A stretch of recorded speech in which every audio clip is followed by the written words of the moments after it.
Quando nós finalizamos o capítulo 1, nós vimos um resumo geral do que aqueles capítulos significavam, pois nós sabemos que em nossas pregações do capítulo 1 até o capítulo 2, versículos 1 ao 6, nós temos a primeira parte, ou a primeira introdução do livro de Juízes.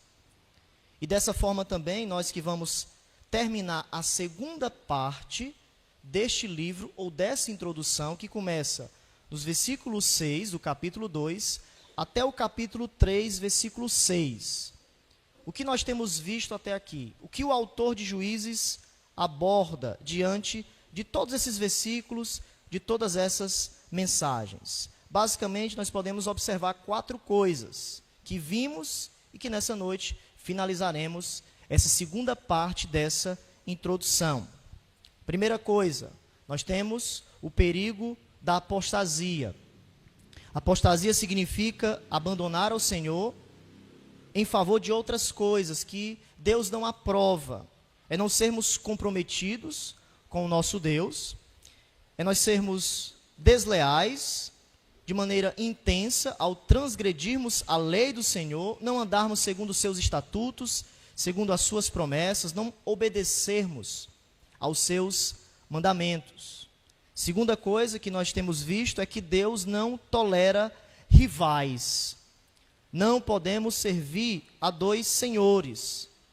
Não seremos leais a 2 senhores. Ou nós serviremos um e o outro nós iremos desagradar.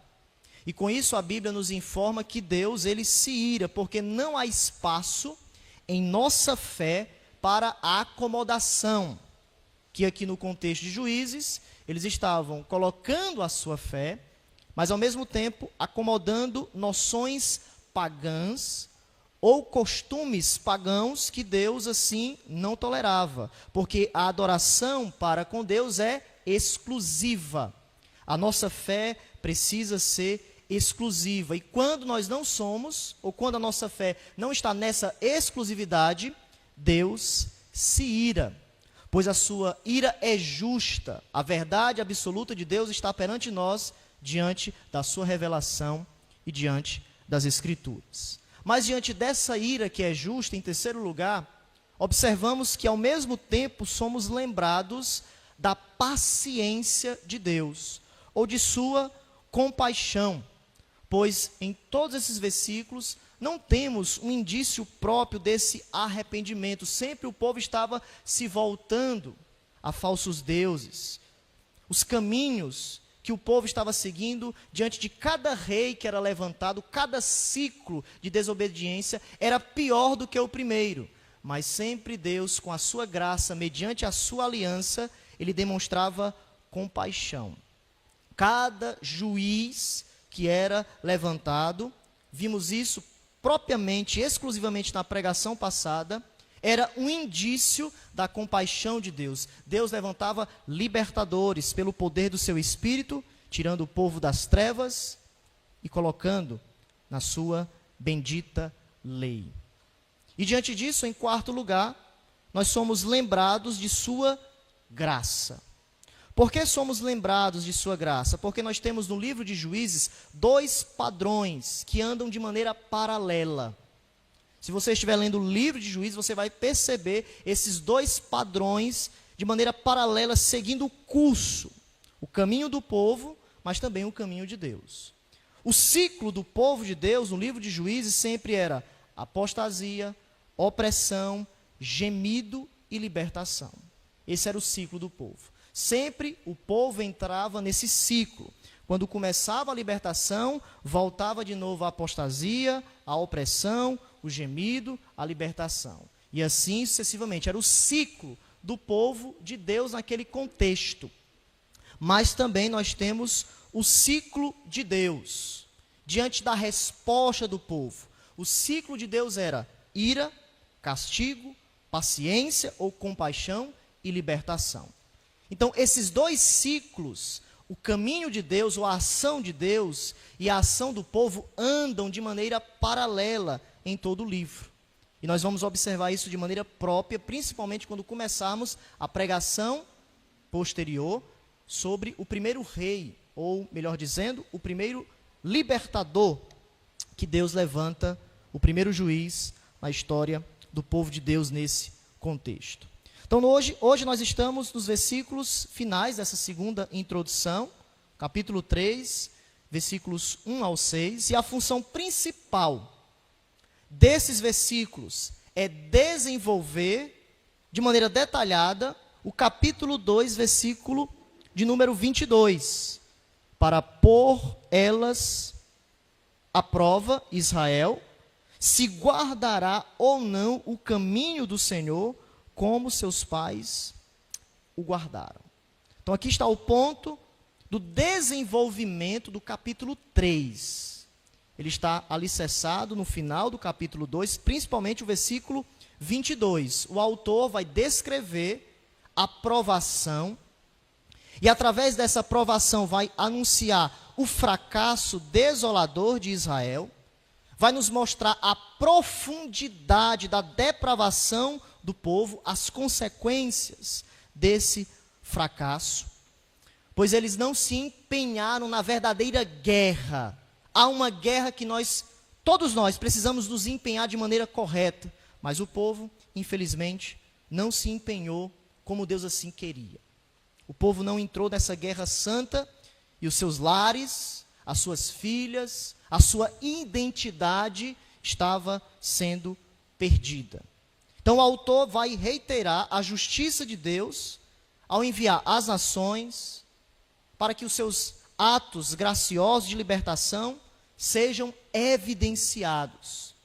O autor coloca o coração do povo, mas ao mesmo tempo Deus se coloca presente diante de tudo o que está acontecendo. 3 coisas aqui podemos aprender com essa provação.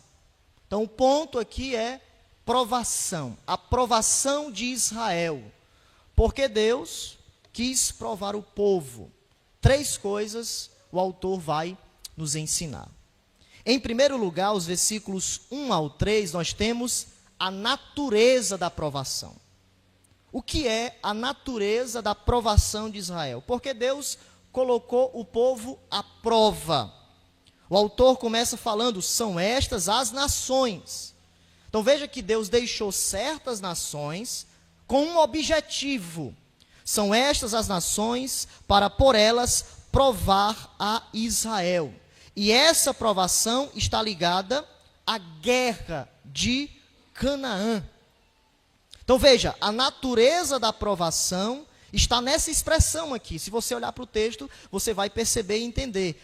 Provar quantos em Israel não sabiam de todas as guerras de Canaã. Por quê? Porque alguns nesse contexto, quando o autor está escrevendo, reiterando e lembrando desse momento das guerras, algumas eram crianças.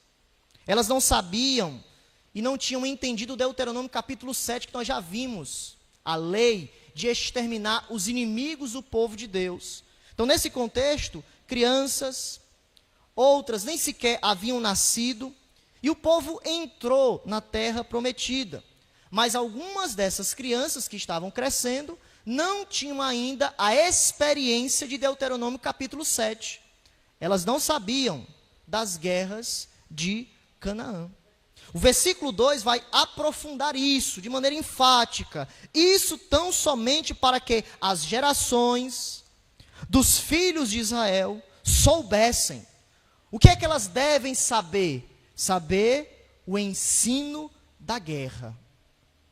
O que elas deviam fazer? Quais eram os mandamentos de Deus?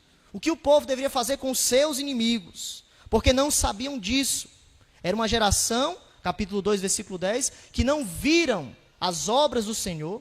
E essa geração que está entrando, essa nova geração, precisava ensinar, viver esta guerra, mas também ensinar aos seus filhos. Então aqui tem um ponto muito importante da natureza dessa guerra, que aquelas pessoas não podiam esquecer, e aplicando para as nossas vidas, nós também não devemos jamais esquecermos, porque há uma preocupação primordial de Deus. A preocupação primordial de Deus não é simplesmente que eles aprendam a guerrear, mas que eles percebam a natureza e a relevância desta guerra.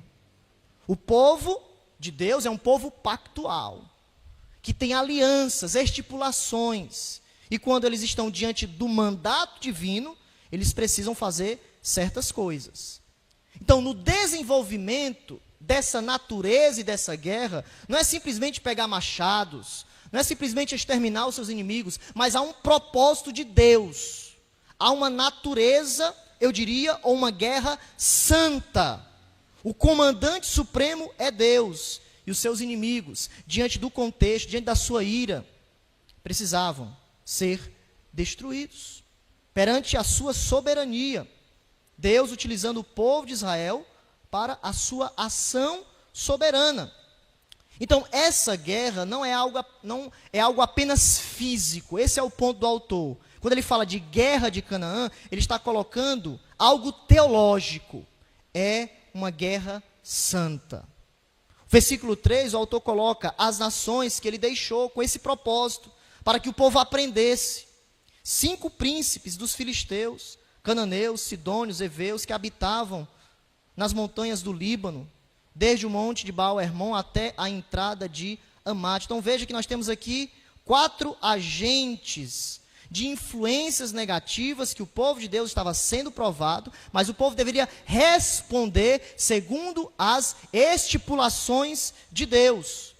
Podemos dizer que os filisteus, cananeus, sidônios e heveus eram o mundanismo daquela época.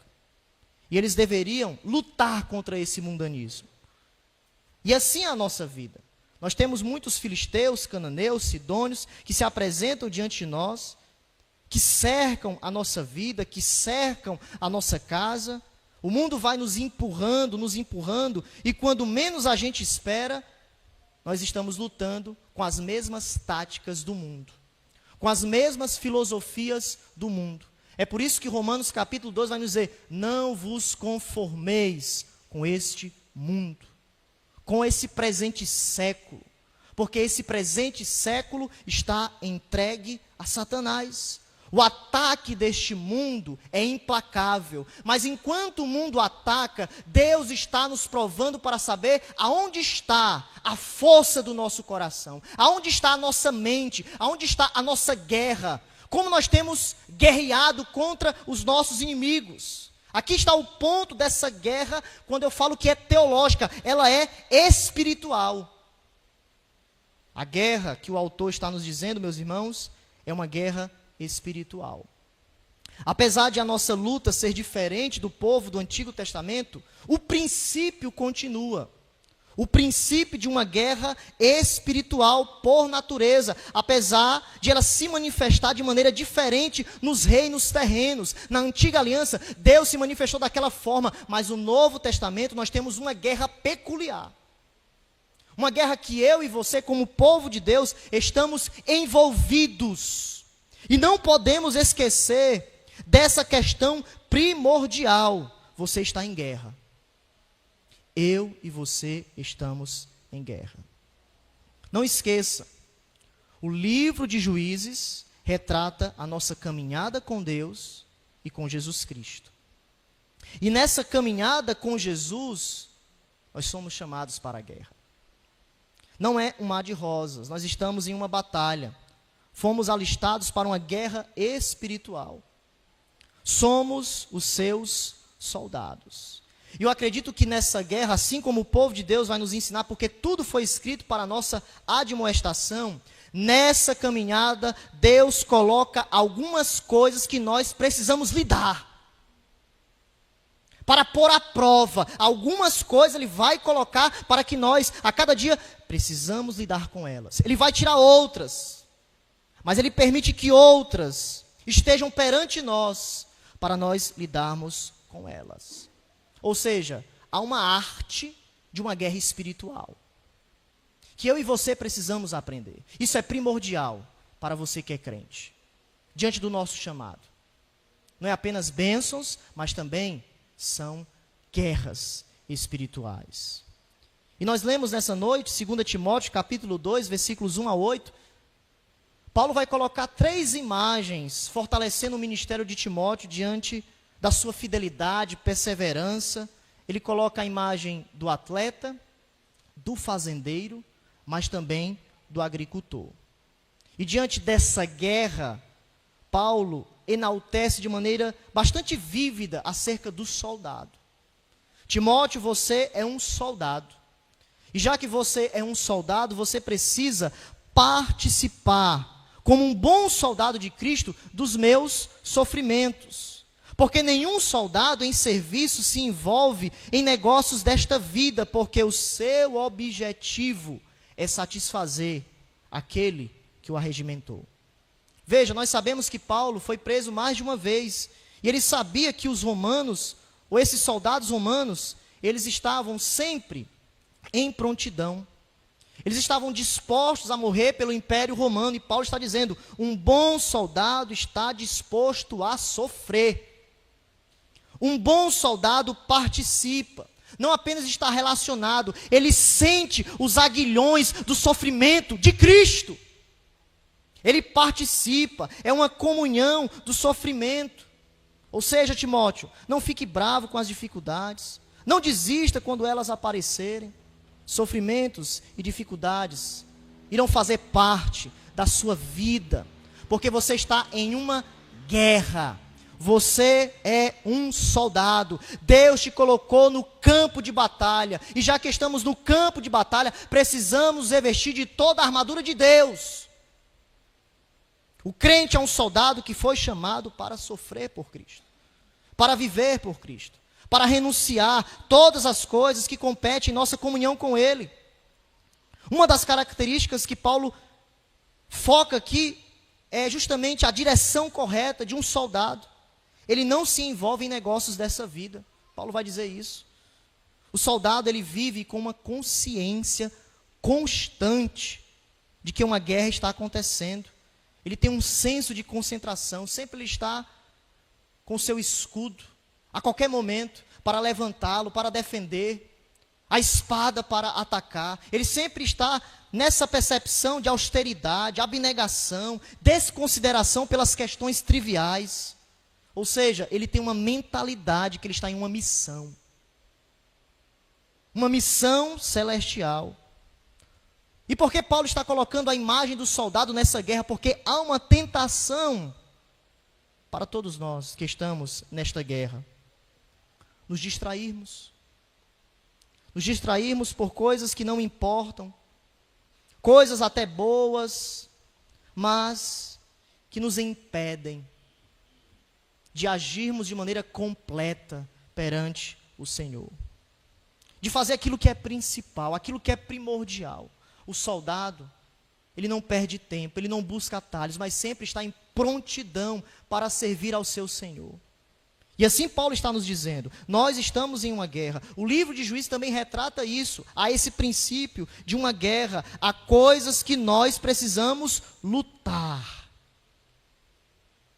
Há coisas que nós precisamos gastar as nossas energias naquilo que importa, nessa luta que Deus nos vocacionou, colocarmos o nosso coração naquilo que de fato é a guerra ou a boa luta de Deus.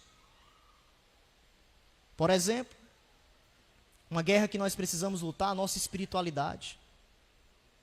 Diante das tentações do mundo, a nossa espiritualidade muitas vezes se esfria, o nosso coração perde o vigor, as nossas orações são apagadas, o nosso compromisso se desvia e entramos em um declínio espiritual. A nossa fidelidade, todas as vezes, em todos os momentos, é evidenciada.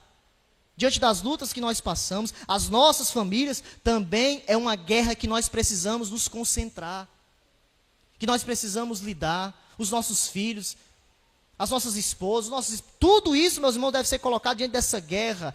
Há questões cruciais.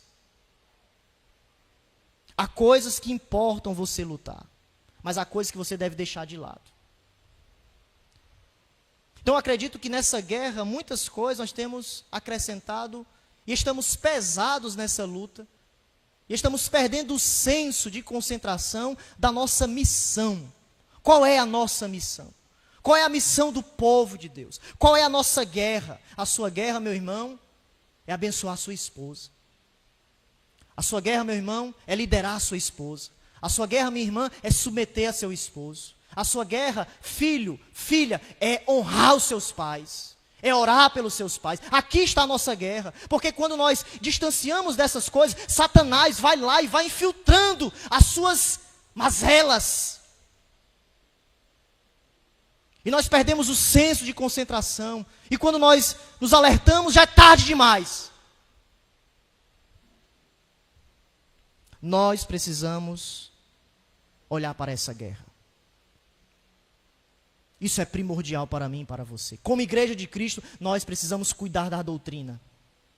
Paulo vai dizer: cuidem da doutrina, cuidem da exortação, consolem uns aos outros, perdoem uns aos outros, cuidado como você enxerga o seu vizinho. Tudo isso, meus irmãos, é uma guerra que todo o povo de Deus enfrentou. Começou em Gênesis 3, versículo 15, quando há uma descendência da mulher, mas a descendência da serpente. Isso é espiritual. A descendência de Caim, mas a descendência de Sete. Quando nós olhamos a Bíblia, essa descendência, elas estão andando em paralelo. Até a consumação dos séculos. Há uma descendência que não busca a Deus, mas há uma descendência que está sempre pronta para invocar a Deus. Qual é a nossa descendência? Onde está a nossa espiritualidade? Onde está o foco da nossa guerra? Nós estamos sob ataque. Constantemente. Mas Efésios capítulo 6, versículo 11, vai nos dizer: vistam. Se revistam de toda a armadura de Deus. O que é toda a armadura? O equipamento completo. Você não pode lutar apenas com a palavra. Você não pode apenas lutar com oração. Você tem que lutar com o equipamento completo. Se você porventura pegar algum carro, vou botar o meu para não lançar maldição, né? E faltar uma roda ali, você não anda no meu carro. Porque o equipamento completo precisa ser colocado. O óleo, o motor, tudo. Mas que Deus tenha misericórdia dele. A ilustração veio agora. Apenas para ilustrar que precisamos do equipamento completo. Se nós não tivermos o equipamento completo, meus irmãos, estaremos em falta. E o texto vai dizer: vistam toda a armadura, esse equipamento completo, para que possam permanecer firmes contra as estratégias do diabo. São estratégias, são ataques sutis. O diabo anda ao vosso derredor. Nós precisamos nos revestir e estarmos firmes contra essas estratégias. A vontade de Deus é equipar a sua igreja. Mas para isso eu e você precisamos se dispor para sermos equipados. Precisamos entender de fato o que Deus quer para nós. E o interessante é que outro fator que eu observo desse texto sobre essa guerra é que cada um deve lutar. Em uma guerra há a coletividade, mas em uma guerra há a individualidade. Deus está nos mostrando que diante dessas crianças, essas gerações que iriam crescer, elas precisavam entender a importância da guerra teológica que Deus tinha para todo o povo de Deus. Ou seja, meus irmãos, devemos cada um de nós exercitarmos a nossa fé. Cada um de maneira individual. A fé é pessoal e comunitária. A salvação é individual. E cada um de nós nessa guerra precisamos entender como nós estamos nessa individualidade. Para que todo o povo de Deus seja abençoado. Então essa é a primeira coisa. Volte para o texto de Juízes, caso você abriu em 2 Timóteo. Primeira realidade, a primeira verdade, nós estamos nesta guerra. A natureza da guerra do povo de Deus. Mas o propósito, versículo 4, além da função didática da guerra santa, que o autor enfatizou no versículo 1 e 2, o versículo 4 coloca, reitero, o segundo motivo, testar a obediência do povo de Deus.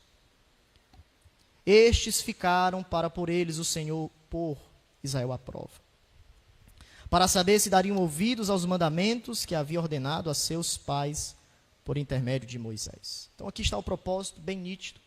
Natureza, guerra. Propósito, se dariam ouvidos aos seus mandamentos. Aqui a aprovação é ampliada, além do mandato de Deuteronômio capítulo 7, além das estipulações, em nossas provações há o princípio do teste da fé. Vimos isso na pregação passada. O crescimento da nossa confiança com Deus. Não basta apenas eu saber, basta eu viver. Aqui está o propósito. E em inúmeros textos do Antigo Testamento ele vai dizer, eu não quero sacrifícios, eu não quero, enquanto vocês não consertarem as suas vidas, os seus corações, obediência exterior, mas obediência interna, crescimento com Deus. Esse é o objetivo de Deus em sempre provar o povo de Deus. Tiago vai nos dizer algumas coisas que estão deficientes da nossa fé. Tem de motivo de toda alegria o passardes.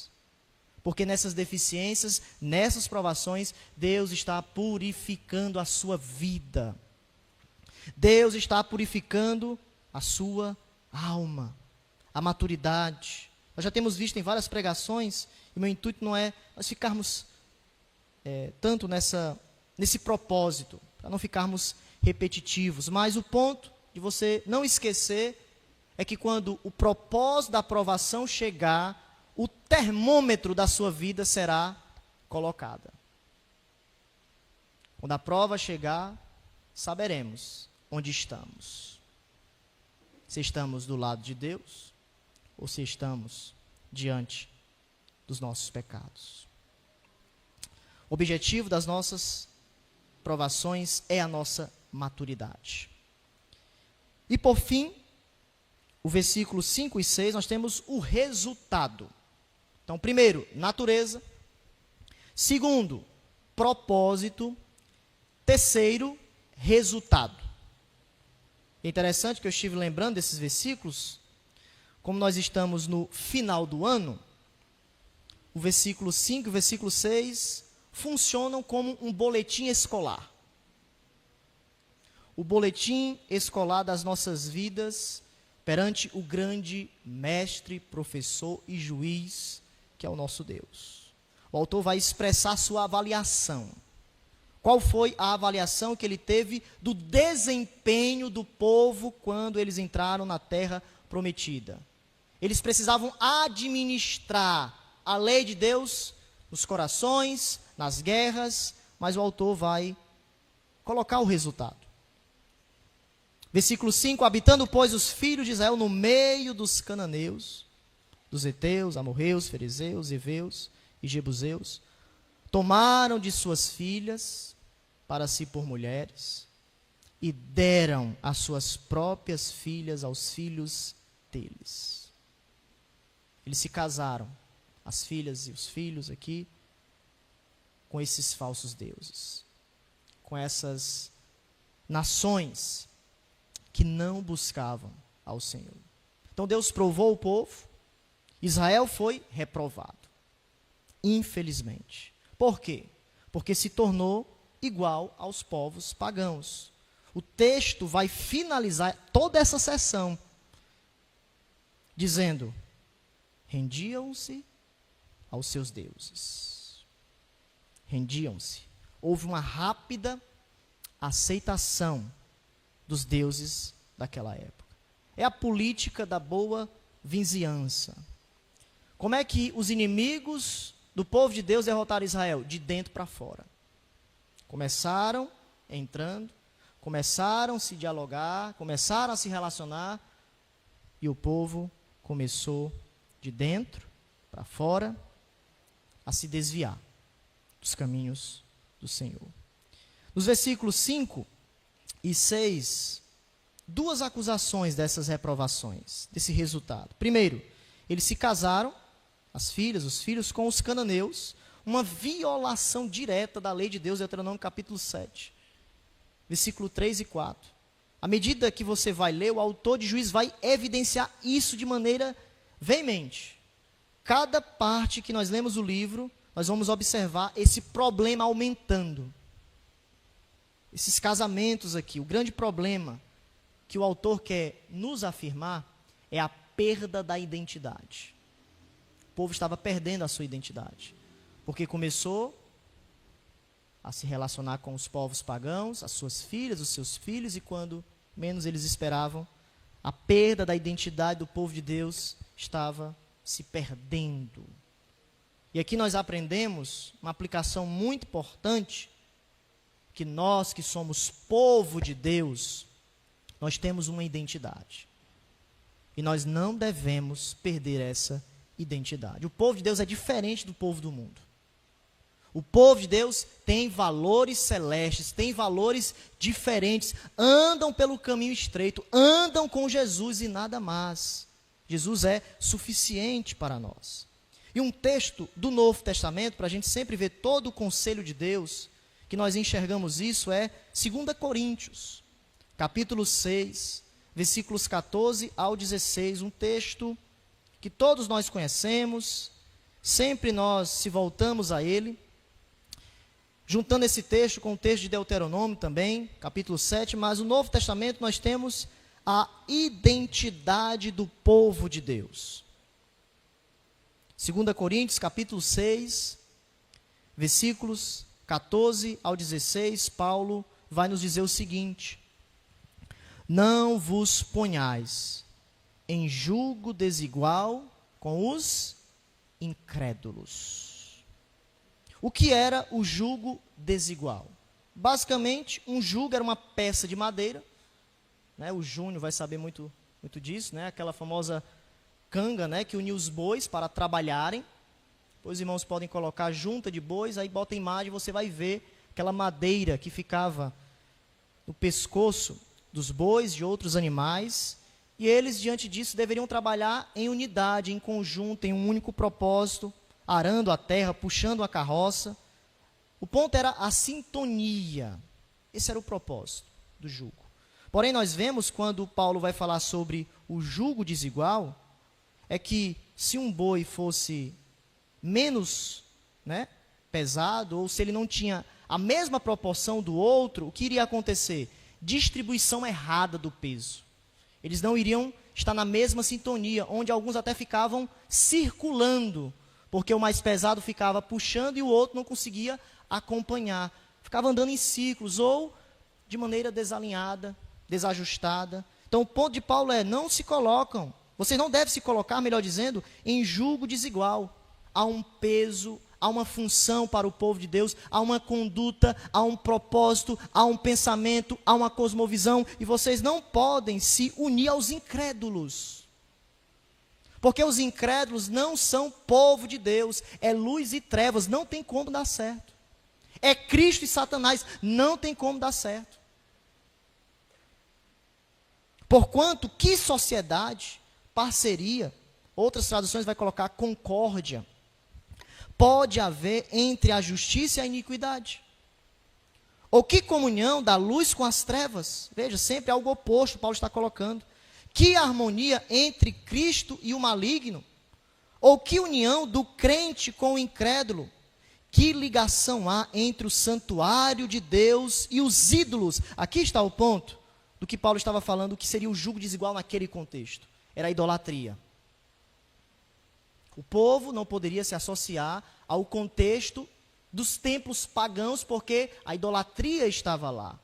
E o povo de Deus tem uma nova identidade. Eles agora são povo de Deus, templo de Deus. O Espírito habita em nós. E já que temos uma nova identidade, não devemos nos relacionar com a idolatria daquele contexto. Esse é o ponto de Paulo. Então, apesar de nós pegarmos esse texto e aplicarmos para o namoro, o ponto da passagem não é o namoro, tá bom? Indiretamente nós podemos aplicar o namoro, porque é um princípio. É incrédulo. Negócio também nós podemos colocar. Um crente fazer negócio com um incrédulo é trevas. Então a gente tem que pegar o princípio da passagem e aplicar termos bom senso. Mas o ponto do texto lá era o contexto dos tempos pagãos. Vocês não podem se associar a isso, porque lá Satanás está perante eles. Então nós temos um princípio, não esqueça disso, mas o ponto diretamente era o contexto lá da idolatria em Corinto, que Paulo vai continuar, como ele próprio disse, habitarei e andarei entre eles, serei o seu Deus e eles serão o meu povo. Então veja, bem simples, essa passagem Paulo está aludindo ao contexto do Antigo Testamento, ao processo do jugo desigual. Ele pega o princípio também do Antigo Testamento e ele aplica ao povo de Deus dizendo, cuidado com o envolvimento de vocês com práticas idólatras. Por quê? Porque nós somos um povo que possui uma identidade. Salvos, lavados por Cristo Jesus. Agora a nossa vida deve ser uma vida de separação da maldade, do pecado, da mentira, da incredulidade, da idolatria e de tantas outras coisas que nós podemos enxergar que vêm de Belial, que vêm de Satanás, que vêm do pecado. Aquilo que é trevas, fuja. Aquilo que é algo que não agrada a Deus, fuja, porque isso se configura um jugo desigual. E chegará um ponto que alguém vai vencer. E na maioria das vezes, as trevas vencem. Se nós não tivermos cuidado. O bom senso precisa ser colocado. O bom senso. 1 Coríntios, capítulo 15, versículo 33 vai nos dizer, não vos enganeis, as más conversações corrompem os bons costumes. Interessante que essa frase é uma citação do poeta grego Menandro, não é malandro não, viu? Um autor falou, pastor, aquele poeta malandro não, é Menandro. Por isso que algumas traduções colocam as asas, por quê? Porque é uma citação de Paulo, de um poeta muito conhecido. E interessante que é 4º século antes de Cristo. Então, Paulo, um homem extraordinário, aplicando a doutrina, ele cita, não vos enganeis, as más conversações corrompem os bons costumes. E ele cita esse poeta grego para dizer o seguinte, no contexto de 1 Coríntios capítulo 15, a doutrina da ressurreição. Veja, que esses relacionamentos podem corromper a doutrina. Às vezes a gente pega esse texto, e coloca as amizades, é importante, tem um princípio, mas o ponto lá é doutrina. Então veja que isso é tão perigoso que pode chegar ao ponto de nós entendermos a doutrina errada, que em 1 Coríntios alguns estavam entendendo a doutrina errada. E Paulo vai dizer, Cristo ressuscitou, Cristo vai ressuscitar o nosso corpo, nós teremos um corpo espiritual, cuidado com quem vocês estão se associando, porque pode corromper os bons costumes. Aqui, eu diria que você deve ter bom senso com quem você se relaciona. Cuidado com o seu coração. Não estou dizendo para você não falar com ninguém. Não é isso. Não estou dizendo para você não se relacionar mais com ninguém. Nós estamos no mundo. Nós não podemos ficar dentro de uma bolha, Nós precisamos furar a bolha e vivermos o evangelho bíblico. É isso que nós precisamos fazer. Segunda acusação. Voltando para o texto. O autor vai reforçar a clara violação do princípio da aliança. Eles serviram a outros deuses. Muito triste, diante do Deus onipotente, mas o texto vai dizer, rendiam culto a seus deuses. Aqui eu vejo uma aplicação do sincretismo religioso. O que é o sincretismo religioso? É nós estarmos com Deus, mas ao mesmo tempo querermos andar com coisas que não são de Deus. E o povo estava nesse sincretismo. Sabiam quem era Deus, mas ao mesmo tempo estavam se rendendo a outros deuses. E um certo autor vai dizer uma frase muito interessante sobre esse verso. Rendiam culto a seus deuses. O maior perigo não é o de nos tornarmos ateus, mas sim querermos que Deus coexista com os nossos ídolos. Porque o ateu, a gente já sabe para onde ele vai. A gente já sabe o entendimento do ateu. Mas o perigo é nós estarmos com Deus, mas de alguma forma querermos coexistir com esses ídolos do coração. Esses ídolos que precisam ser abandonados. Essa associação que Deus não permite. Deus quer exclusividade. Êxodo, capítulo 20, o primeiro mandamento: não tenha outros deuses além de mim. Essa expressão, além de mim, é aos meus olhos. Os meus olhos contemplam a criação. Vocês não devem adorar nada a não ser a minha lei, a minha presença, os meus estatutos. Todas as pessoas estão aos olhos de Deus. E elas devem ter adoração que de fato contemplem ao seu Deus. Aqui está o ponto da segunda questão, da segunda acusação de que eles foram reprovados, a exclusividade. E o interessante, meus irmãos, em 1 João, os irmãos podem abrir nesse texto, nós temos um alerta muito importante sobre essa verdadeira adoração. 1 João, capítulo 5, versículo 21.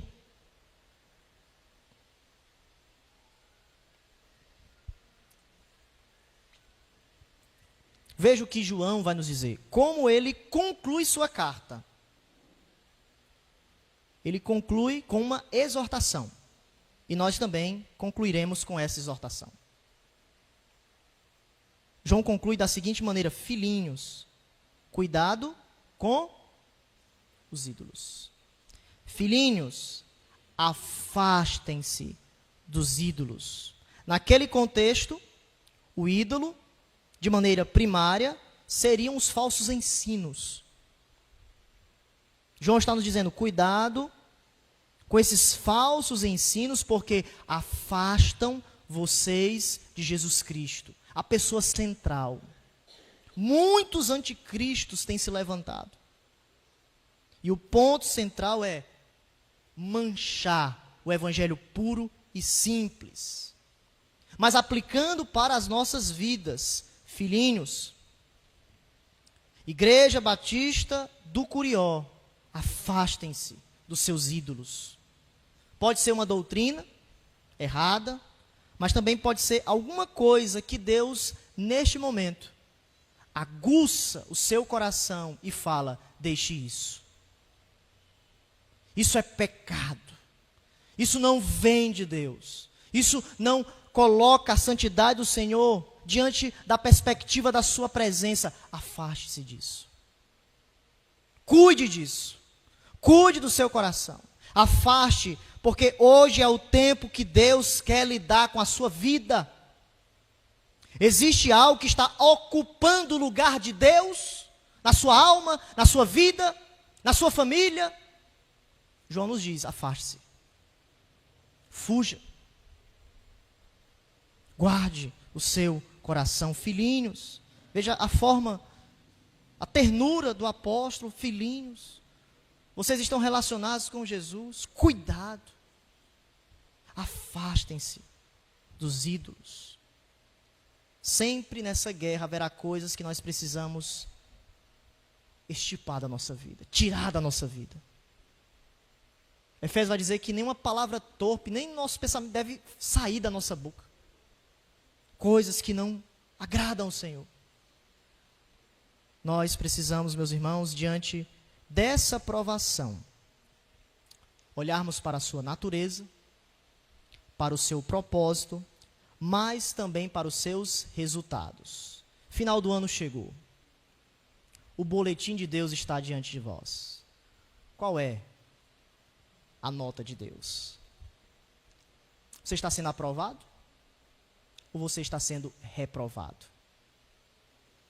Pastor, tem recuperação? Tem.